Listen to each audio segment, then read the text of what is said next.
Hello and welcome in. Please do not leave your luggage unattended on the station.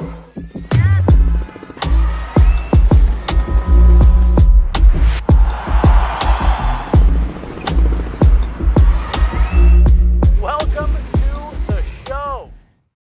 Hello everybody, welcome in Guerrilla Sports Off Ice. We are not in the Guerrilla Sports studio. We are here at Family Sports Avs practice facility. Their practice wrapped up just a little bit, I'll just say a little bit long ago, a while ago, a long time ago. This is off to such a horrible start. A while ago, the Avs finished up practice. We heard from Jared Bednar, and then Megan and I sat down. We had a fun interview this afternoon that you guys will all get to see next week. But I am Jesse Montano. She's Meghan Angley. Megan, it's Friday. It was 80 degrees yesterday. How are you doing? I'm doing great. Lots of sunshine this week, great weather, and a really fun practice day ahead of a huge game tomorrow. Another afternoon one, always a little bit weird, but the Avs are cooking right now, so I think I'm still riding a little bit of the high of the post-game from last night. I was pretty hyped about that. It was a fun one. You know, you and I were talking off camera year before this, and just like that was a fun game last night. Because of the implications of all of it, and these are the two hottest teams in the league, you know, in the last month. What LA is doing this year, they look really determined to finally buck the trend of getting, you know, walked out of the playoffs every first round by Edmonton.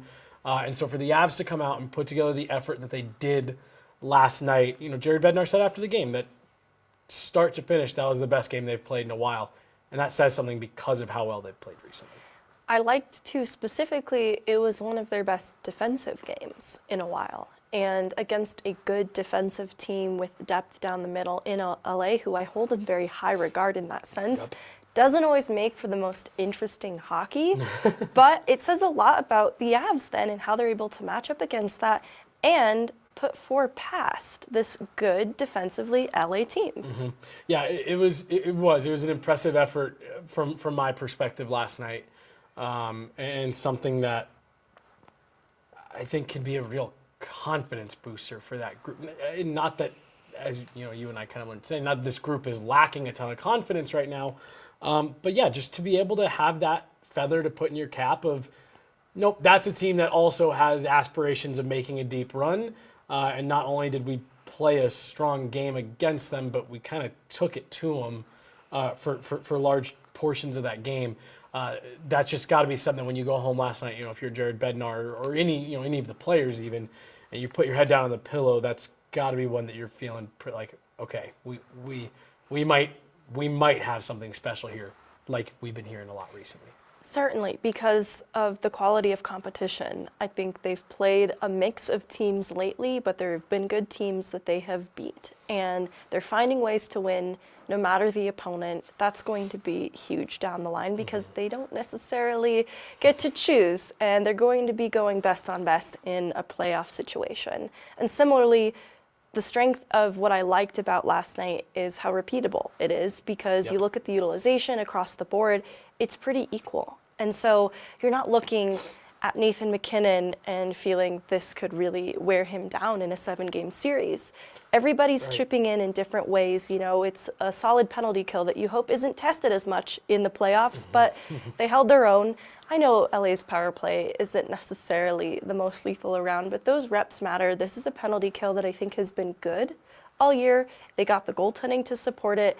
I think they have a depth of players that can chip in on it, and that was necessary last night. Yeah. They held their own. Mackenzie Blackwood, a huge part in this conversation too, continues to hold his own, and then the goal support. That was sort of the missing piece in the equation at times earlier in the year when these other parts had come together a little bit more, because this is a lineup that doesn't have a Josh Manson, and Kiviranta is just a little bit banged up right now. And so the depth of this team post-deadline is being tested right now, and you don't notice a difference. They're still strong and dominant and feel complete as a team. I love what not only the repeatable part of what you're talking about, but the okay, this doesn't feel like something that's going to wear Nathan MacKinnon down over the course of the playoffs. And look, we're still not that far removed, so I think it's still fair to talk about it, and especially the way this team is starting to come together. It's easy to draw the comparables to the team 3 years ago. And one of the things that I remember so much about Nathan MacKinnon on that run is if you asked just the average observer, I think there was a lot of people that felt like Nathan MacKinnon had a quiet playoff run in the year that they ran to the Cup, for the most part. Obviously, he had the game against St. Louis and things like that where he was popping off the ice, but people kind of felt like he had this kind of understated, he was never really part of the conversation for Conn Smythe. It was always pretty clear that was going to be Cale, and then you talk to Jared Bednar after the playoffs about Nathan MacKinnon, and Jared Bednar to this day says, I think that's the best hockey I've ever seen Nathan MacKinnon play. It was the most complete we've ever seen him play. His 200-foot game was elite. And there was so much of that again, just it felt from game to game over the course of that playoffs run, it all felt repeatable. And it all felt like something where it's like, you don't need Nathan MacKinnon to go out there and dominate the game start to finish to come away with dominating wins or comfortable wins. And I think the fact that, what you just pointed out there, the fact they've built this team this year, I think maybe with a little bit of that in mind of, okay, that was the key back then, was not necessarily like direct support on Nathan MacKinnon's line, but how can we support Nathan MacKinnon in making sure that our most valuable asset is being put in a position to be successful and is being put in a position to play at the level that he expects of himself for a sustained amount of time. It feels like that's very deliberate with the way that they put this team together at the deadline. It's built to last in terms of the depth. Great way of putting it. Oh my gosh.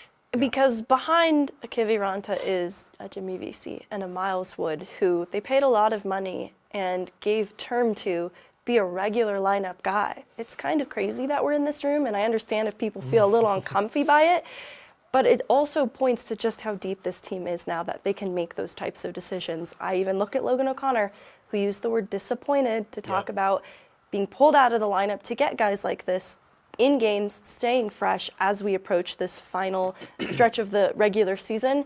Look, that is important. You want these guys to be fresh because if they did encounter injuries in the playoffs, you don't want them to have last played hockey 3 months ago. It's important for Miles Wood and Jimmy Vesey to get in games. And it did come at the expense of some of the success that has been found on that fourth line with Parker Kelly and Logan O'Connor alongside Drury. But Logan O'Connor is making his minutes count when he is playing. And I think all of that is good for the bottom line because of that depth. You do feel a little weird paying that much money to Miles Wood, but it could be really important in the playoffs, We saw the injuries crop up on that 2022 team. And so players like, Bowen Byram became hugely important when they were without a Sam Girard. And that's what I like about this team right now is they're without a Josh Manson and Eric Johnson, a little banged up. So Keaton Middleton's getting in games. And Sam Malinski's being elevated. And Sam Girard continues to quietly be maybe an underappreciated aspect of this team. Taze McCarr, in my opinion. Wonderful as always. Not a new conversation. But it's good to see that happening too in this final stretch of the regular season because I think these are the kind of storylines they draw upon down the line when the circumstances might be a little bit outside of their control, and they're controlling it right now. I even want to pull back to earlier in the season when we talked about the top of this lineup being predictable, particularly on the power play. There was this fear that the rest of the league has solved the Avs. They figured out how they play their game and how to defend it, to take away time and space so that they can't use their speed to get up ice and establish the zone. The Avs are overpassing. They were making this easy to predict. Now we're in this room, though, where they've gotten a few new players into the fold with Netchus as part of that top six, Brock Nelson, obviously, so it gives them a little bit of a different look. But I also think they've returned to this place of no matter who the team is that has a good game plan and how to shut down what the Avs do well as a team, they're in such a place of strength that they're still able to play their game the Avalanche hockey way. And that's what I take away from last night against a good defensively LA team, that the Avs looked like the dominant Avs. They made the LA Kings look kind of pedestrian. And that's where I look at the strength of this team too. It's not necessarily the depth that I'm shouting out here. It's the Avs have returned to what they do best so that no matter the quality of competition, they're going to play Avalanche hockey whether they like it or not. All right, I've got you. There's several things that you brought up there that I want to touch on, and I'll start right there. One of the hallmarks of the 2022 team, and you're probably sick of hearing me talk about this because I've talked to you about it for the last 4 years. No, I love it. Is they could play however you wanted to play. Yeah. You want to hit? Cool. We can play physical. We'll play heavy on the walls. You want to race up and down? Well, you're going to lose that, but we'll do that with you too. You want to trap in the neutral zone? Cool. We can slow it down and play methodical and dissect you and take advantage of seams and things like that. They almost it almost felt like 3 years ago that they almost kind of let other teams no. How do you guys want to play? Yeah, show me how you want to approach this. We'll beat you at whatever it is you want to do, but no, you guys dictate. You guys set the pace. Oh, okay, no, we're better at that than you.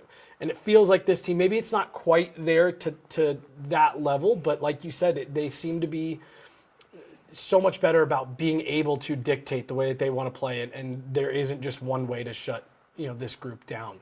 And there's just more. I don't know if there's how to say this the right way. It's more dynamic.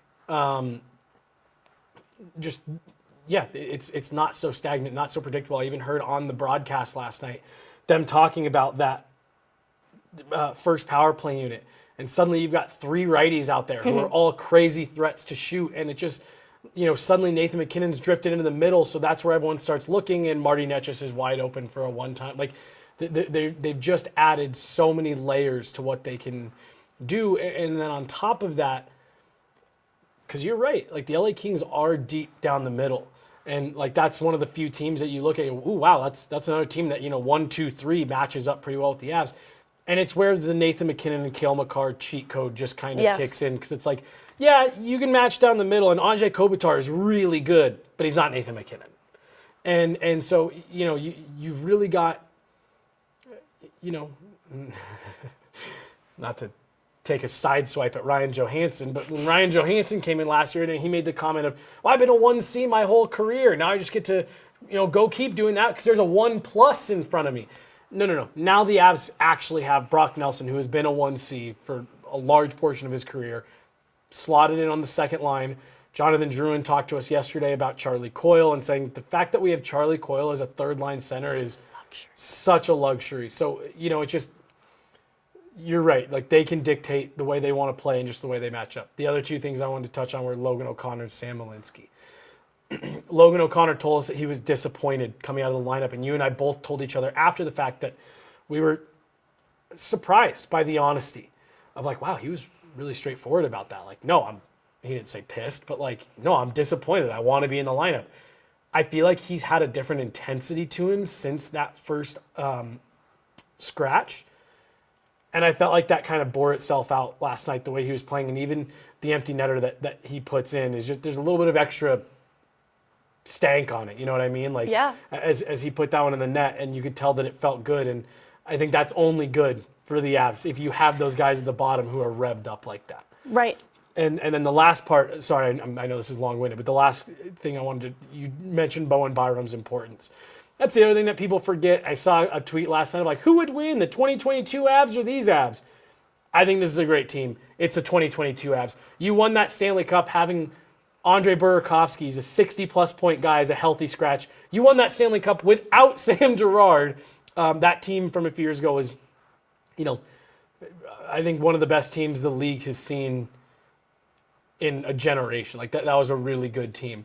But with the way that Sam Malinski is playing, and Jared Bednar even talked about him today, he has the potential to be a little bit of that 2022 Bowen Byram-esque, not saying he's going to be Bowen Byram, but Bowen Byram-esque impact of like, here's a young kid that is playing well beyond his years in terms of importance.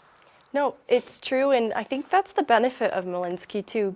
Being a little bit older, new to the league, so getting those reps newly, but having a bit of the maturity to him as a player, I think helps, because that's how I think he's able to mentally reset over the Four Nations break. I think younger players maybe would have grappled with that as more of a challenge, and for him, he's able to turn that page and come out of the Four Nations break playing excellent hockey in both ends. He sort of returned to the things that rewarded him in college, which is incredible because that is where so much of his strength lies. But I love what he's doing in his own end too. You know, we've talked about this play that Cale Makar kind of does, the stop and start along the wall that can be a bit deceptive.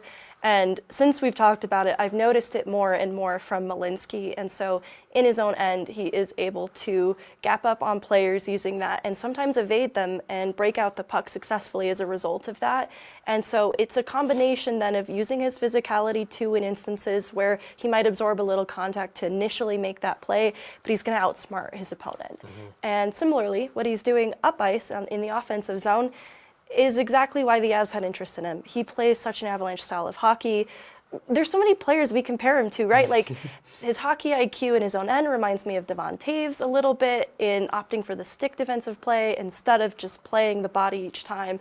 And then in the offensive zone, there's a little bit of Bowen Byram and Cale Makar. I don't even know. Right at this point, I'm getting carried away. No. I don't think you are. I've always said, even going back to when he was first breaking in with the Eagles and you and I were, kind of bullish on him, I've always thought, like, he's got some Cale Makar in him. He's not Cale Makar. Cale Makar is in a different stratosphere from any other defenseman in the NHL. I used to think, up until, probably about a year ago, I used to think it was Cale Makar and Victor Hedman, then everyone else. I think it's Cale Makar, then everyone else. Sam Malinski has that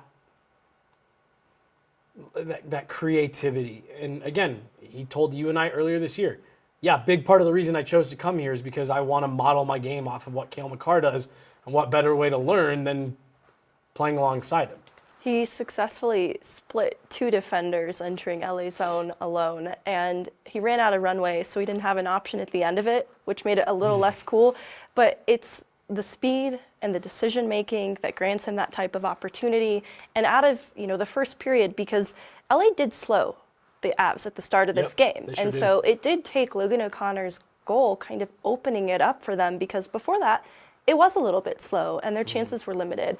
But I make a mental note that the shots leaders coming out of that kind of slow first period, Sam Malinski's at the top of the pack with a few other players who also registered 2 shots. And I think that's where you see the difference in his game, that he is a little bit more confident to just shoot the puck, and he is activating and getting up ice and being more involved in that end while still taking care of things in his own end. And that's where I've seen such huge growth, and I think it's earned a lot of trust with Bednar too.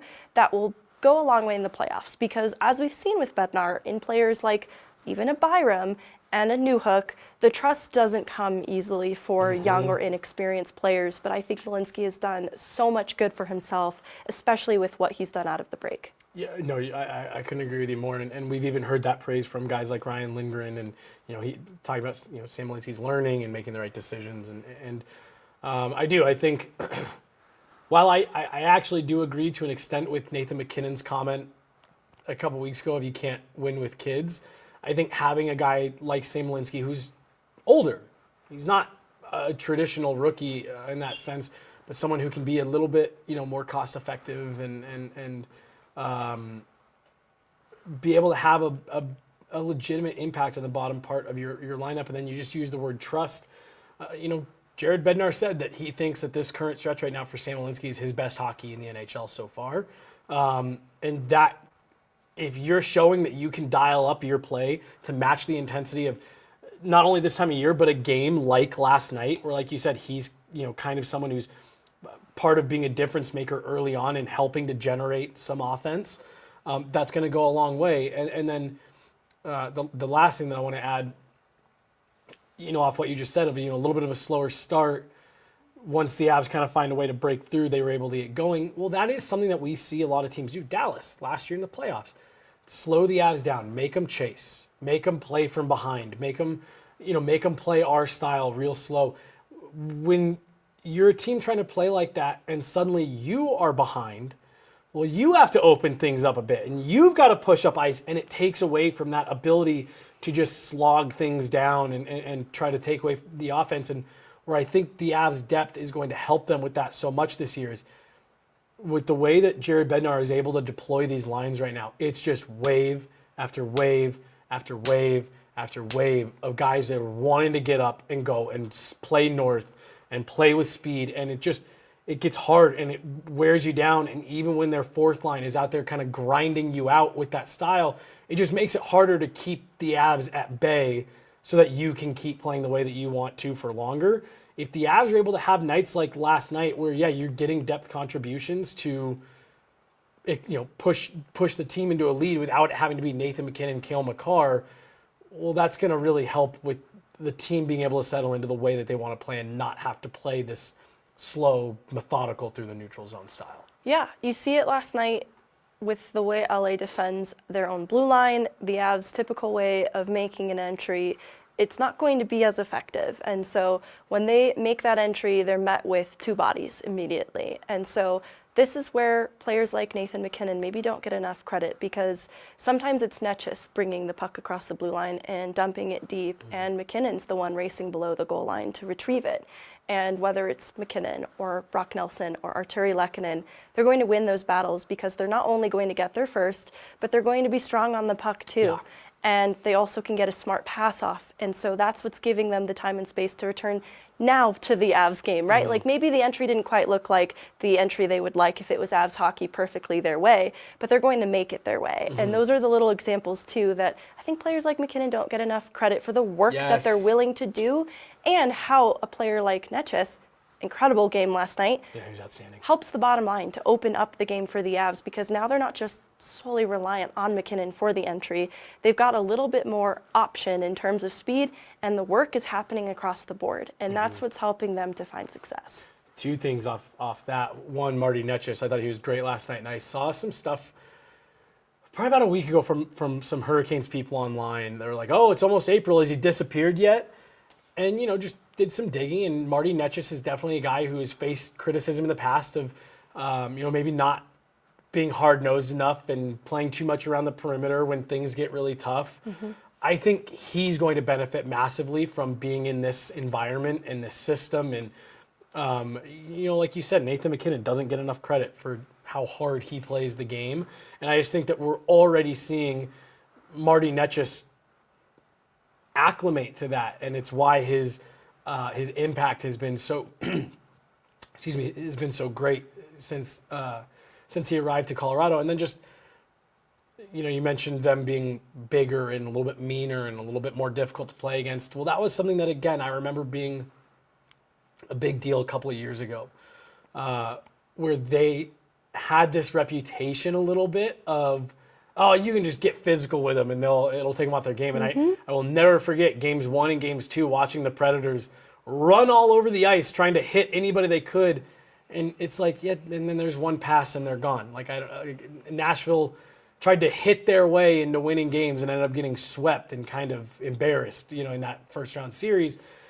And I almost wonder if there's a little bit of that growing again. I'm like, oh, LA, we're the Kings. We just got to slow them down and get physical with them. But it's like, yeah, I don't know if you're going to do that. If it's the first line, if it's not Nathan McKinnon, it's Val Nichushkin. If it's not that line, it's the second line with Brock Nelson and Arturi Lehkonen. If it's not those guys, it's Charlie Coyle and Ross Colton. And if it's not those guys, it's Logan O'Connor and I did not name one player there who is easy to play against. And I do wonder if that reputation has crept back into the league of like, oh, if you can just body him up and shut down that top line, you're going to be good. And I think teams are going to be in for a surprise. I think it translates to both ends too. I think that was what stopped Dallas in the Mikko Rantanen return game. They had trouble creating in Colorado's end because Colorado limited their chances by being smart defensively, but also choosing their assignments carefully and being aggressive in their coverage in their own end. And I look at against LA how the goal scoring is opened up by Logan O'Connor stripping the puck along the wall. Yeah. You're talking about line by line, and you see the threat at the top of the lineup. Maybe teams underestimate the fact that maybe that fourth line isn't going to score on every shift, but they're going to take the puck away from you if they can. It's going to be really hard to play against them, as you say. Well, in conversation we had today, it's hard to play against a team that has the puck all the time. And that's the other thing that I think that maybe Logan O'Connor and his group don't get enough credit for is they just end up with the puck on their stick a lot. Yeah. As a result of kind of what you're talking about, of just being that they're just all over you. You can't get away from them. And that's just another element to it. Like you said, they're not going to score all the time, but they're going to have the puck on their Yeah. stick a lot more than you think. They're going to take the puck away from you, and they're going to keep it from you. They're going to win battles to accomplish this too. So it's not going to be without some sort of physical toll that Yeah. must be paid. Yeah, and I think you're going to be hard pressed to find a group that's deeper than that. Well, so I mean, all of that is observation. All that conversation we just had is based off observations that we made last night. This is the NHL's best team in the month of March, officially, as of last night, with them knocking off the LA Kings in the fashion that they did. They say you want to be peaking at the right time, and we still got a couple weeks to go here, and the Avs get a little bit of a break. They finish up their regular season on April 13th. Everyone else goes till the 16th or 17th, so they'll get a little bit of a break, and there's going to be a consistency element to all of this and being able to keep it going. But boy, Megan, it feels like the Avs are hitting their stride with this group at the right time, and it's leading to a lot of belief. Yeah, I even look, it's not as if it's been perfect every step of the way, but they're getting the winning results because of the maturity of this group. You know, I'm sure they wished Montreal had ended a little differently. And similarly, Dallas. I'm sure they wished the Dallas game had ended a little bit differently so that it didn't result in overtime. That's now splitting points with the very guys you're trying to climb in the standings, in the Dallas game at least. Yep. And you still look at the big picture of what this team is right now. Quietly haven't even mentioned Jonathan Drouin, 6 points in his last 5 games. You know, he stayed in the lineup, and he continues to do things no matter where you put him. Whether he's on that second line, he's finding success there. Back with Nathan MacKinnon, he's finding success there. I think, too, the switch of putting him back on that top unit, it's completely changed the threat that is the man advantage. It's now both units, and so there's no relief for penalty kill units on any team. And I think it's going to be a sneaky secret weapon for this team in the playoffs, that it doesn't matter what unit is on the ice. On the man advantage, the Avs are so dangerous right now. And when was the last time that this team had that? As good as this team has been for, I mean, going back pre-pandemic, it's a running joke among media I earlier this season, the Avs were on a power play. Whistle blew with 1 second left in the power play, and the second unit went out. And I turned to Corey and I said, "See, Corey, the second unit gets time." And he and I were both laughing. That's how it's been here. We ride that top unit. It doesn't matter if they were just out there, if they've been out there the entire time. We're going with the top guys. Jared Bednar started the second power play unit on a man advantage last night. They pick up a goal. I think it was the game before. Like, there's so much more depth here than maybe even we realized immediately coming out of the deadline. Yeah, because the conversation, I hate that it constantly goes here, but it's been, is Netchess only finding success in Colorado because of Nathan MacKinnon? And look, there's a lot of reality around how Nathan MacKinnon elevates his teammates. Right. There's no denying that. But Netchess has a fantastic night. Some of that is power play success, but some of that too is second line success. And so I think that's where you don't want to take away credit from the individual players that are making this so dangerous too, right? So that is a Jonathan Drouin, that is a Martin Netchess, who are good in their own right. Similarly, Brock Nelson, Val Nichushkin, Arturi Lehkonen as well. Yeah. Another understated player having a career year. Almost 30 goals, yeah. It's no surprise, given the work, the opportunity too that he has now consistently in Colorado, but there's no mistaking that it's a player that just took it to another level this year too. Yeah, especially in terms of his production. 9 games to go, Megan. They sit at 45 wins, trying to get back to the 50-win plateau for, I believe it would be a 4th season in a row. And like you said, it's funny because they're 8-1-1 in their last 10. They've won 4 games in a row, but they are not making up any ground in the standings. Dallas has also won their last 4 games. We'll have a whole separate pod next week about how much I hate the playoff format. We can have that conversation again, but they're playing really good hockey right now, and it's fun to watch, and it's winning kind of cures everything, right? That's what we all talk about. And going back to even what you were talking about with the Montreal and Dallas games and the way that those ended, I think there's even an element to that of that it's, you can take confidence out of that. Yeah. Hey, we let it get away from us, but we got it back. We We got it back on track. We shut it down, and I think we talked about this earlier this week where, there's momentum swings over the course of a playoff game, a playoff series. There's a lot of emotion that's involved.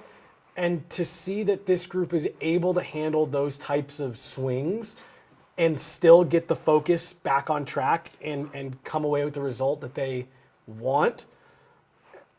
In the playoffs, they don't care how you get them as long as you get to 16. Doesn't matter how the wins come. So I do just think that there's so much what they're doing right now that even the bad stuff, they're finding ways to pull confidence and learning lessons out of. I'm going to be dramatic for a second. Do it.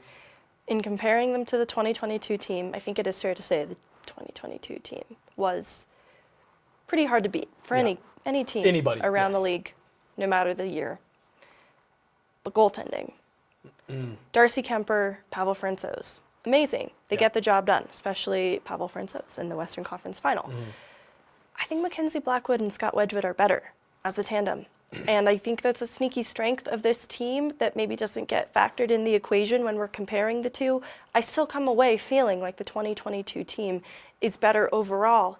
But I even look at the depth that's waiting in the wings for the forward side of things, and to have two bona fide full-time NHLers in VC and Wood as potentially the guys out, or Kiviranta, I think that's kind of the mix that we're dealing with here.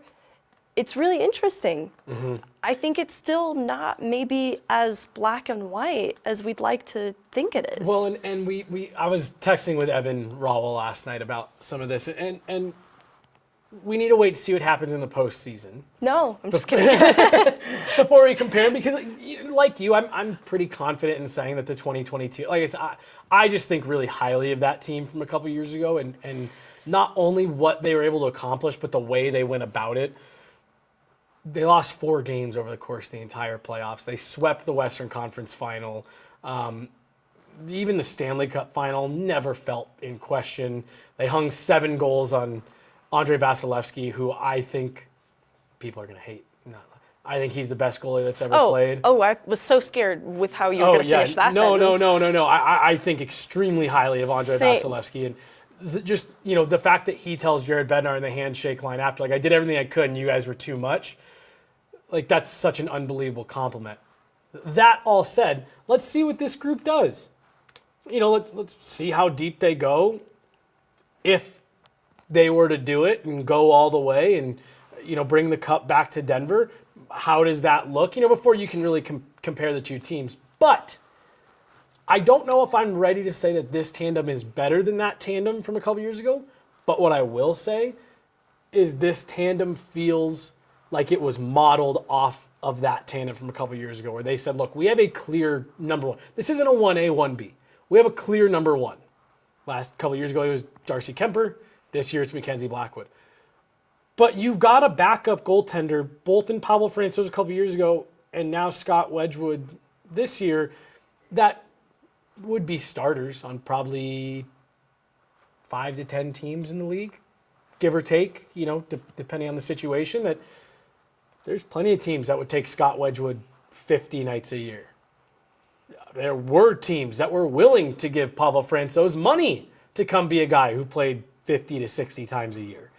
And I think the Avs have built this same tandem. So, like I said, I'm not ready to say that they're the better tandem yet, but I think you are right in that this duo has the opportunity to come away with that title of, no, this is the most dominant tandem that this organization has ever had.